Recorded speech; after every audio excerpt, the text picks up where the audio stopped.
Shalom Bapak Ibu Saudara-saudari yang terkasih di dalam Tuhan, bertemu kembali dalam program Renungan Hikmat Pagi GKI Karangsaru Semarang.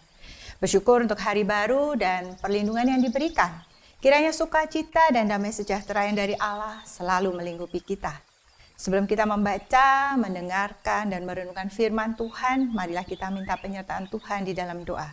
Mari kita berdoa. Bapa di surga, terima kasih atas hari ini yang telah Kau berikan kepada kami. Kami datang kepadamu Bapa, beri kami hikmat untuk kami dapat mengerti firman-Mu. Dan mampukan kami untuk kami dapat melakukan firman-Mu dalam kehidupan kami sehari-hari. Terima kasih, dan dalam nama Tuhan Yesus, amin. Renungan hari ini akan disampaikan oleh Bapak Pendeta Angga Prasetya dengan tema Tuhan melihat hati. Bacaan diambil 1 Korintus 4 ayat 5 yang demikian bunyinya, "Karena itu janganlah menghakimi sebelum waktunya, yaitu sebelum Tuhan datang. Ia akan menerangi juga apa yang tersembunyi di dalam kegelapan, dan ia akan memperlihatkan apa yang direncanakan di dalam hati. Kelak tiap-tiap orang akan menerima pujian dari Allah." Demikian sabda Tuhan, syukur kepada Allah.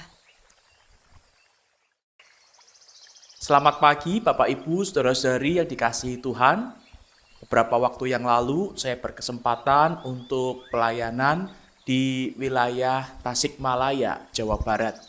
Dan selesai pelayanan saya menyempatkan diri untuk berwisata, mengunjungi tempat wisata alam. Salah satunya adalah Curug Badak yang pemandangannya ada di belakang kita. Curug ini terletak di Sukamukti, Cisayong, Tasikmalaya, Jawa Barat. Tidak begitu jauh dari pusat kota Tasikmalaya. Mari kita bersama-sama membaca dan merenungkan firman Tuhan. Bapak Ibu, saudara-saudari yang dikasihi Tuhan, pernahkah melihat sebuah peti yang biasanya berisi harta karun? Namun ketika hendak membuka peti tersebut, ternyata hanya berisi batu-batu biasa. Sama halnya dengan manusia, penampilan luar tidak selalu mencerminkan realitas batin. Keterbatasan penglihatan fisik ini seringkali menjadi jebakan saat mencoba menilai motivasi sesama, sebagaimana yang ditegur oleh Rasul Paulus kepada jemaat di Korintus. Dalam 1 Korintus pasal 4 ayat 5, terdapat instruksi tegas untuk tidak menjatuhkan penghakiman sebelum waktunya tiba, yaitu pada saat kedatangan Tuhan. Teks ini hendak membongkar kesombongan manusia yang acap kali merasa paling mengerti tentang niat orang lain.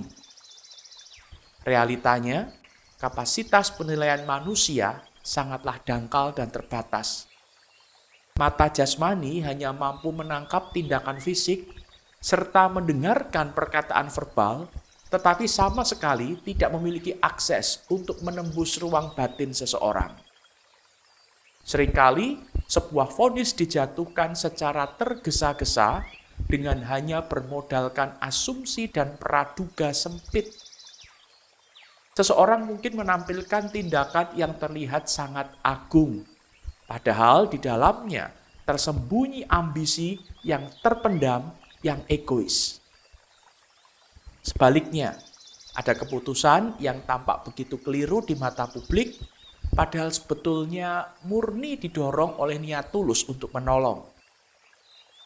Menghakimi motivasi orang lain adalah bentuk pelanggaran batas otoritas, di mana makhluk ciptaan sedang secara arogan merampas hak dari Sang Pencipta. Tuhan adalah hakim yang maha adil dan berkuasa menerangi setiap sudut tersembunyi dalam kegelapan. Dia saja yang mampu membongkar seluruh rancangan hati manusia dengan tingkat akurasi yang mutlak.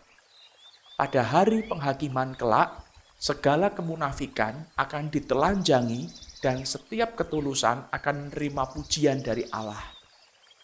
Serahkanlah penghakiman kepada Tuhan yang mengetahui segala isi hati manusia. Mari kita berdoa.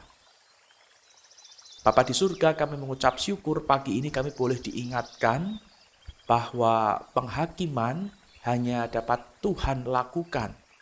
Kami tidak berhak untuk menghakimi sesama. Tugas kami dalam kehidupan sehari-hari adalah menjaga hidup kami sesuai dengan firman Tuhan. Dan kiranya Tuhan tolong kami agar kami tidak asal menghakimi sesama, tetapi kami boleh memberikan masukan, boleh memberikan saran dengan baik, berlandaskan kasih, sehingga semuanya itu boleh membawa kebaikan bagi saudara-saudara kami. Inilah doa permohonan kami, dan jikalau sebentar kami akan beraktivitas melayani Tuhan di gereja Tuhan, di tengah masyarakat, di tengah pekerjaan, di tengah keluarga. Kiranya Tuhan memberkati kami. Dalam nama Tuhan Yesus kami berdoa. Amin. Selamat pagi, selamat beraktivitas. Tuhan Yesus memberkati.